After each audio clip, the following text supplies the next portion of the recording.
Selamat pagi Bapak Ibu. Selamat pagi. Ini hari Minggu kedua kita beribadah sebagai gereja di tempat ini. Puji Tuhan, hanya karena kasih karunia Tuhan. Bapak Ibu mungkin melihat masih banyak yang belum tertata rapi di sini.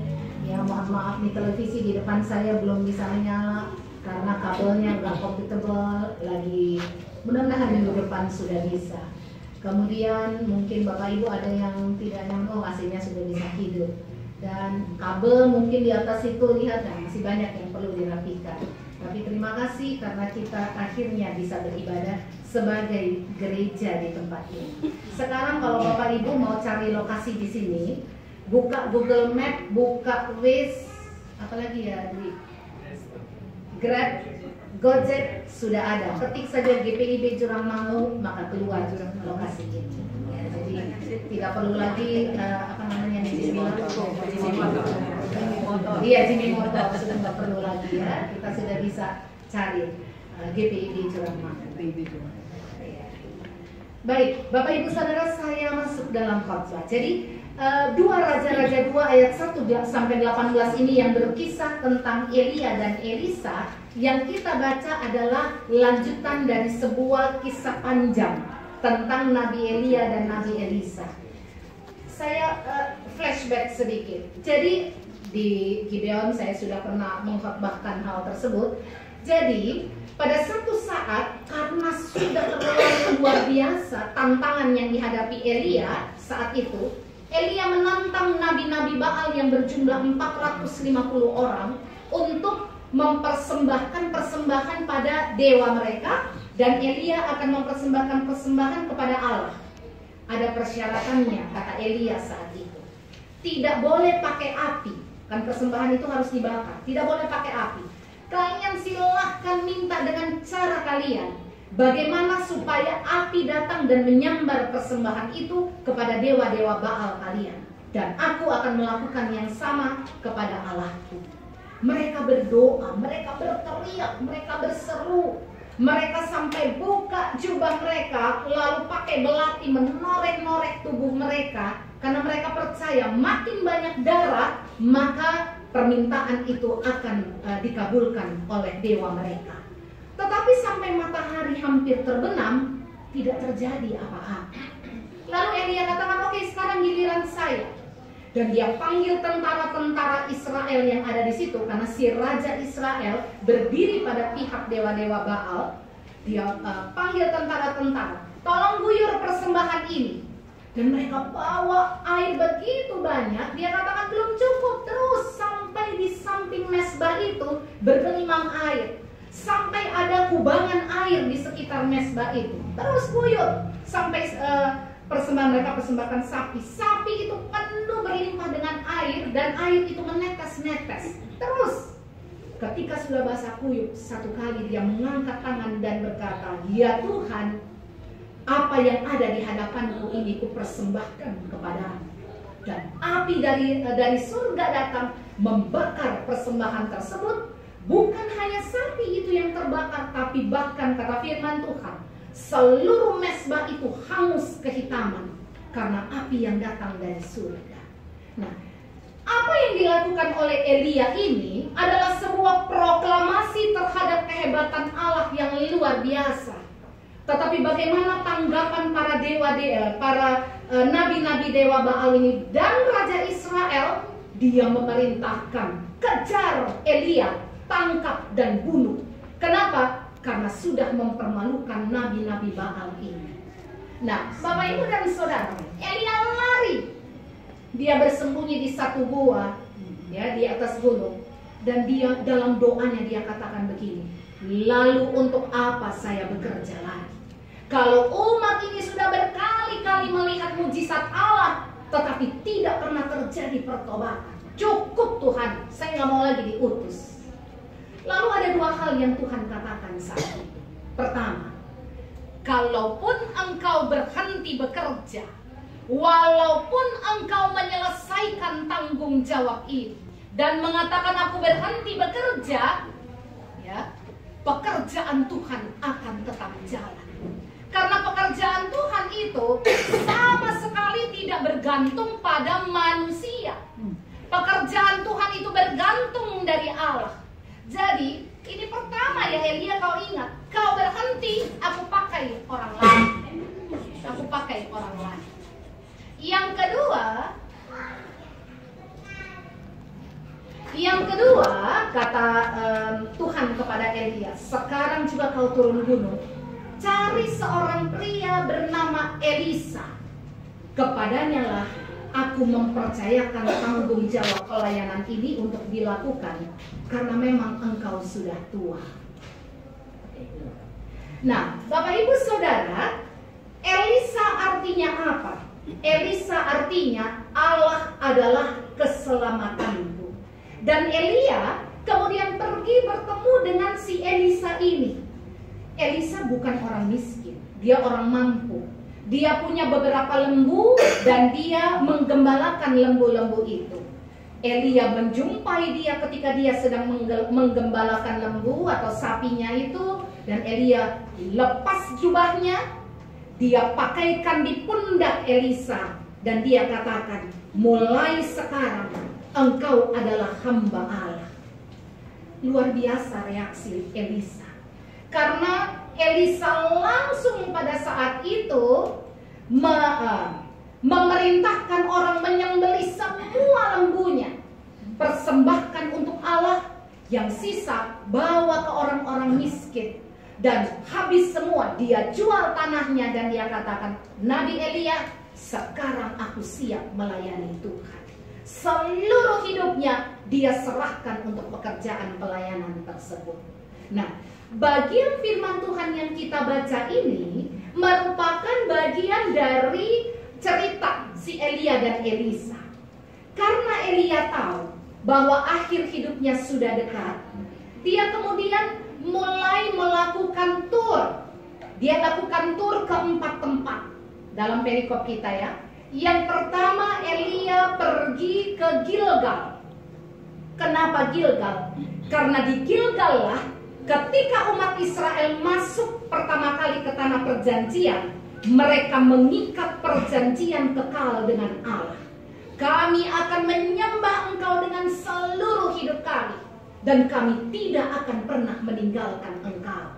Itu di Gilgal. Yang kedua, perjalanan tur dari Elia ini pergi ke Bet-El. Saya selalu menyebut Bet-El karena ini 2 kata. Bet artinya rumah, El artinya Elohim atau Allah. Jadi yang kedua, Elia pergi ke Bet-El. Kenapa kota Bet-El? Karena di sanalah tabut perjanjian Allah lama sekali disimpan. Simbol kehadiran Allah itu ditaruh di Bet-El. Yang ketiga, dari Bet-El dia balik ke Yeriko. Mohon maaf, gambarnya semua ada tapi tidak bisa menyala ya. Yang ketiga, balik ke Yeriko. Kenapa Yeriko? Karena Yeriko adalah kota pertama yang dimasuki oleh orang Israel ketika mereka menyeberangi Sungai Yordan. Dari situ Elia kemudian beranjak ke Sungai Yordan. Kenapa?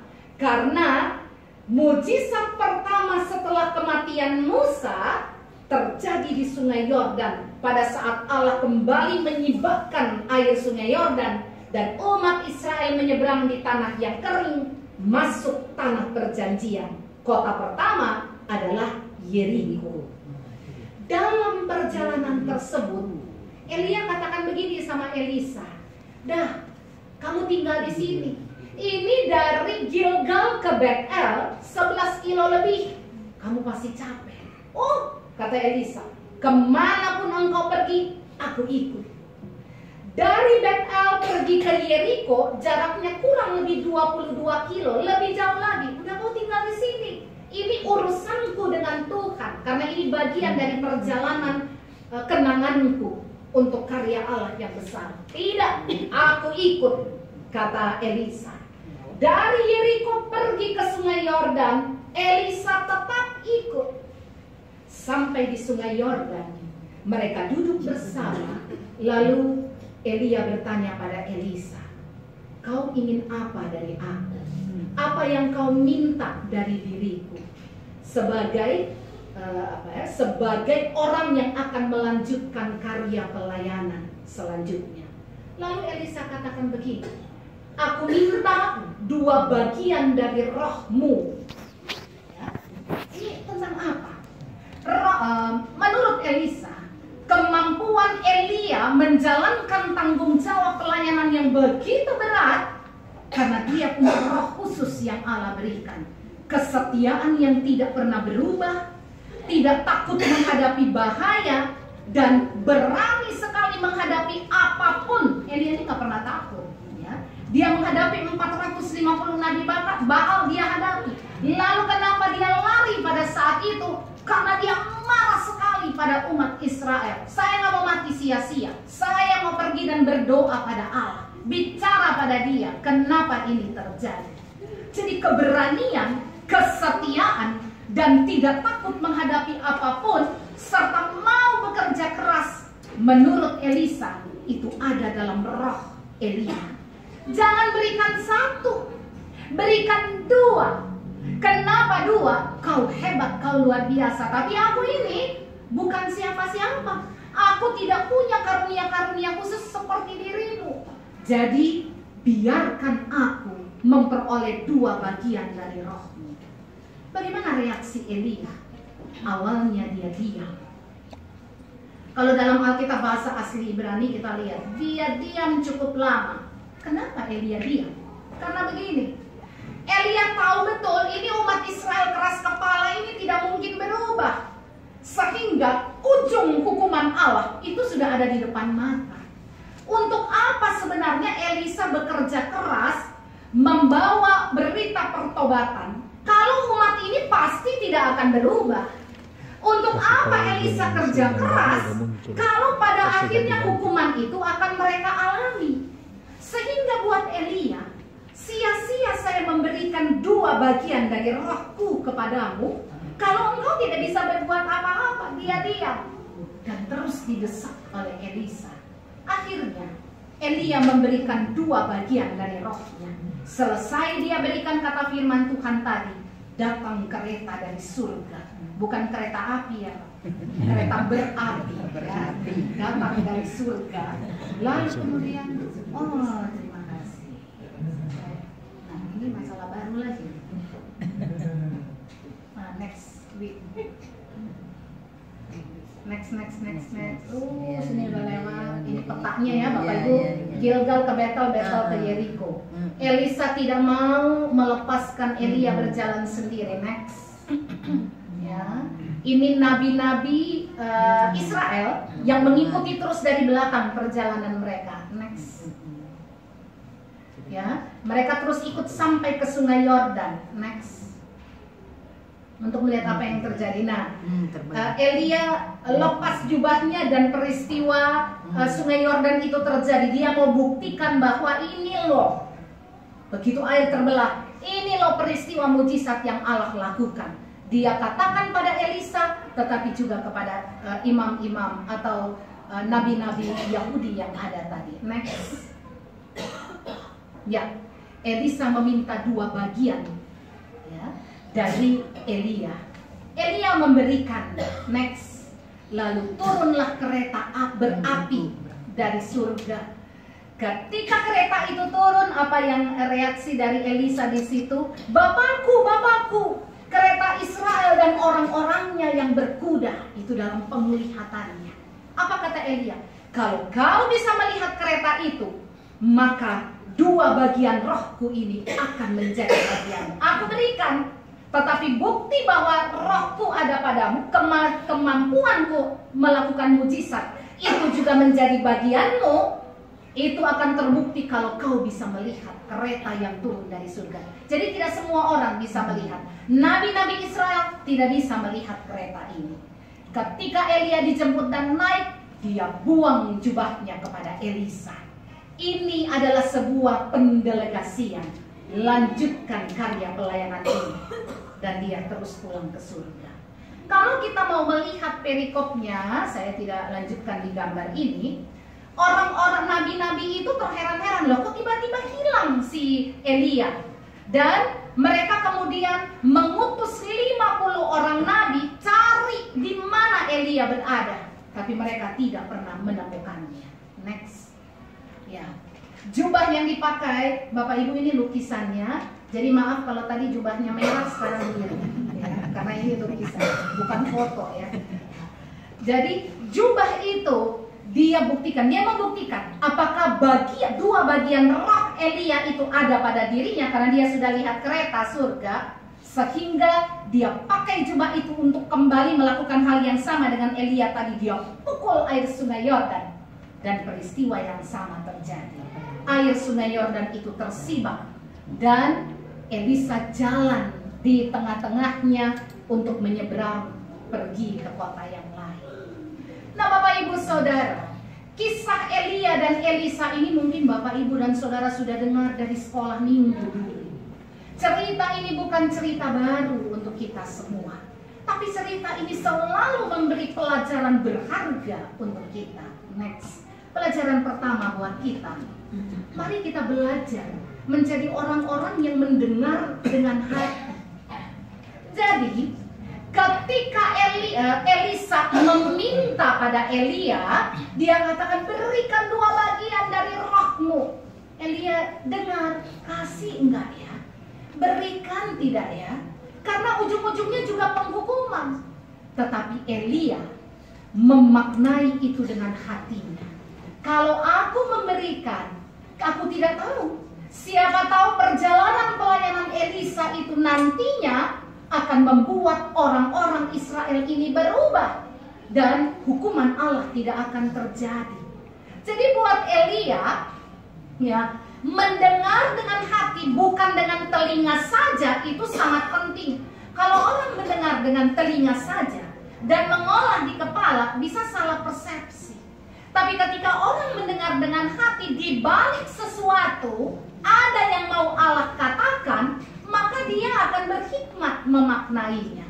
Kalau orang mendengar dengan hati, Bapak Ibu Saudara, kita tidak akan lagi melakukan hal-hal yang buruk dalam kehidupan kita. Kenapa? Karena kita mendengar segala sesuatu bukan hanya dengan telinga, tapi dengan hati. Kalau bahasa Inggris katakan, bukan hanya listen, tapi terbalik. Bukan hanya hearing, tapi listen. Kalau listen itu berarti ears, brain, heart, eyes. Dia ada 4 hal ya. Telinga mendengar, ya. Kemudian otak, lalu mata, hati juga.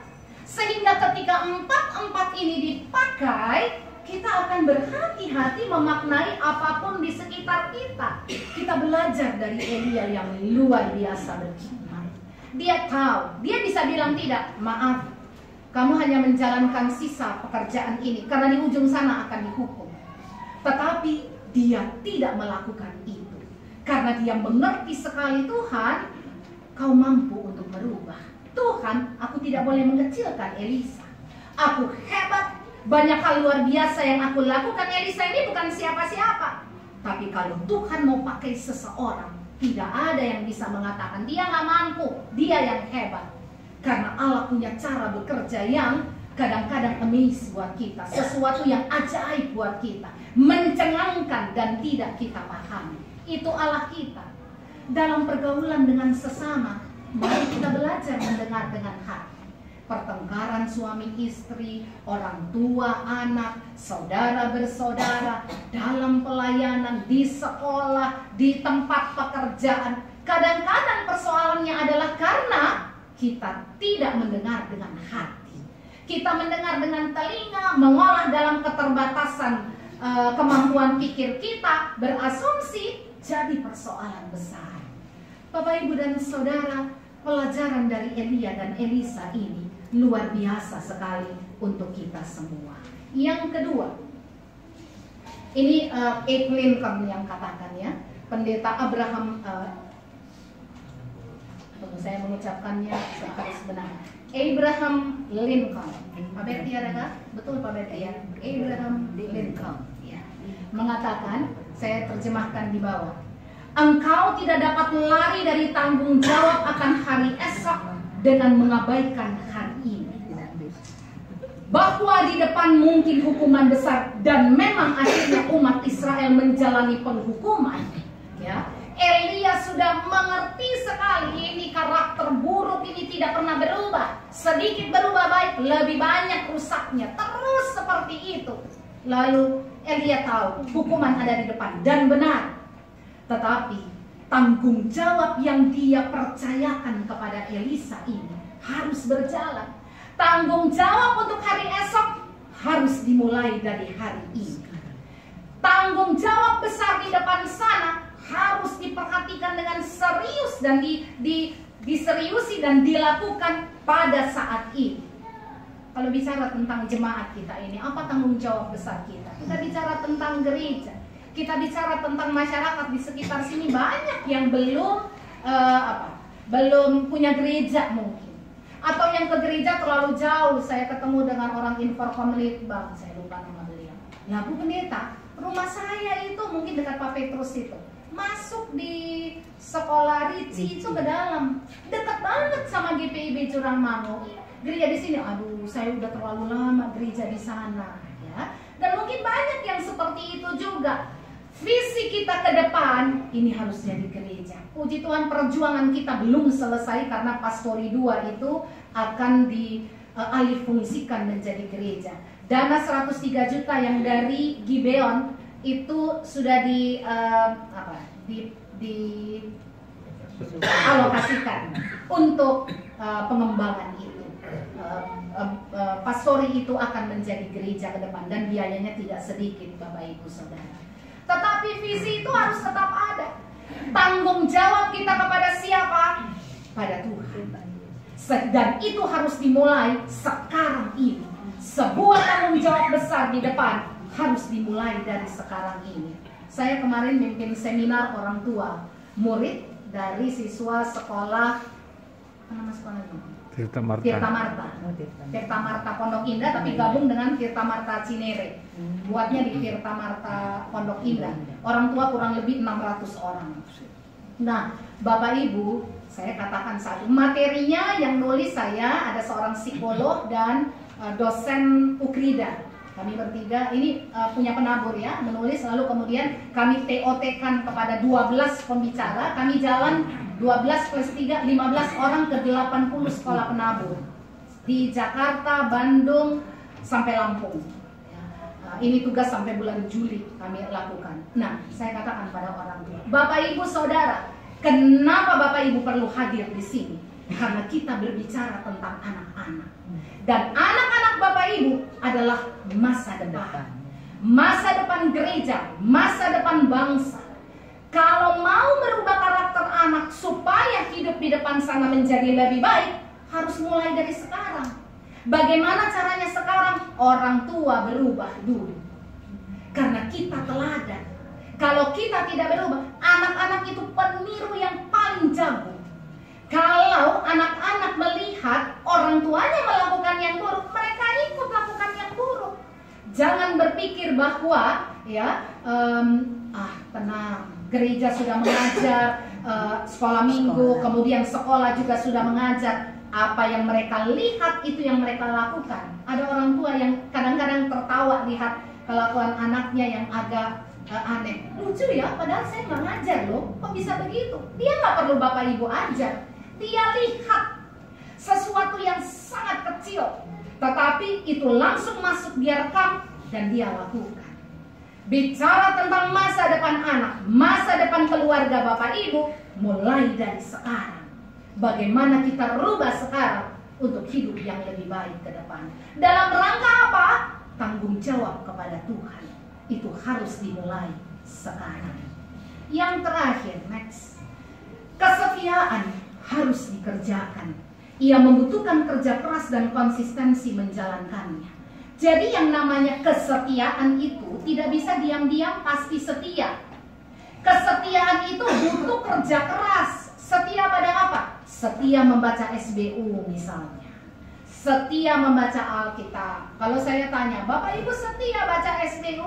Setia Bu Pendeta. Berapa lama setianya? 3 hari Bu Pendeta. Yang berikutnya kalau ingat saya baca. Nah, jadi kalau mau setia, kesetiaan kita bicara tentang konsistensi. Itu butuh energi dari kita. Tidak bisa bilang setia, tetapi kita tidak konsisten. Saya tahu saya mencintai istri saya kok, sangat mencintai istri saya. Tetapi kesetiaan itu harus dikerjakan, cinta itu harus terus dibuktikan. Dengan cara apa? Kemarin saya bilang ke orang tua, ada 3 hal. Suami, istri, orang tua, anak harus lakukan. 3. Pertama, tiap hari bilang I love you sama pasangan. Kamu masih bilang I love you sama kamu? Ya. Tiap hari harus bilang saya sayang kamu. Ya. Nggak usah bilang juga dia tahu. Ibu-ibu itu kadang-kadang perlu tahu, perlu dengar lagi. Ya, iya nggak ibu-ibu ya? Perlu suaminya bilang I love you. Kemudian yang kedua, forgive me. Itu harus ya, minta maaf.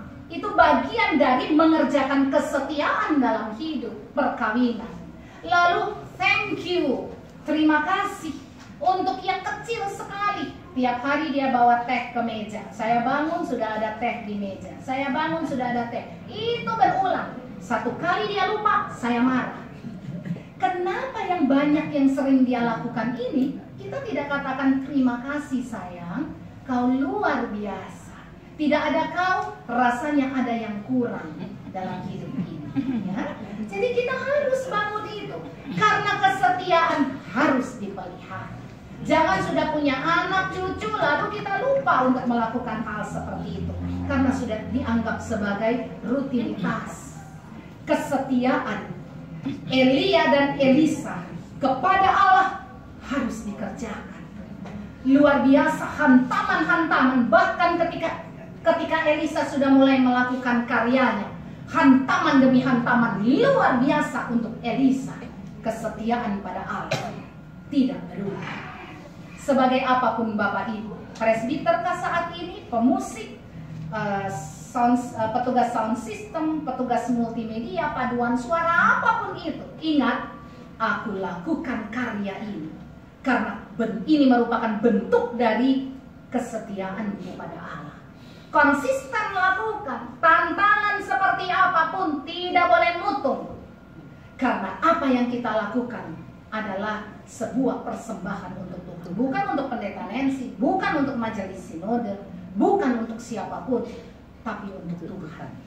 Mari Bapak, Ibu, dan Saudara, biarlah pelajaran berharga dari Elia dan Elisa ini menyertai perjalanan kehidupan kita sebagai anak-anak Tuhan. Terpujilah Kristus. Amin.